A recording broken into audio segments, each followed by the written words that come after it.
Државата ја скрои новата потрошувачка кошничка. Ке се пресметува за основните трошоци на тричлено семејство и ке се полни со податоците од Државниот завод за статистика, како и врз основа на податоците од Државниот пазарен инспекторат за цените во различни маркети и пазарите. Во кошничката нема да има цигари, алкохол, одмор во странство и останати ставки кои се сметаат за луксус. Кошничката ќе биде испратена на усогласување кај синдикатите и Организацијата на потрошувачи, а ќе мора да биде изгласана на седница на Економско-социјалниот совет.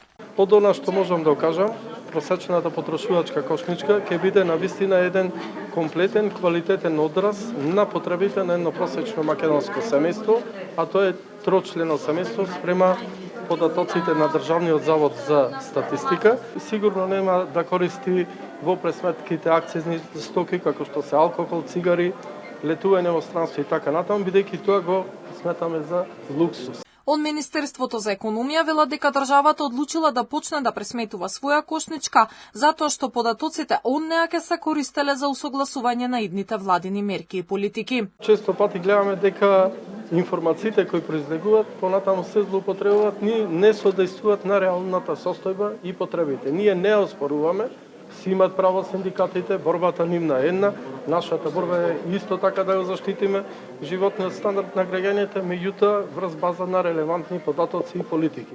Експертите се согласни дека кошничката треба да се пресметува врз база на податоците од Државниот завод за статистика. Тие не гледаат ништо спорно во тоа што Министерствата за економија и за финансии се вклучени. Потрошувачката кошничка треба да се креира структурно врз основа на официјална статистика. Официјалната статистика е во Државниот завод за статистика и тоа оттаму треба да произлезе. Други чинители во процесот во смисла на Министерството за економија, кое што е надлежно за овие прашања, па во одредена мера и Министерството за финансии во ред да учествуваат, меѓутоа основно е да се базира на официјална статистика.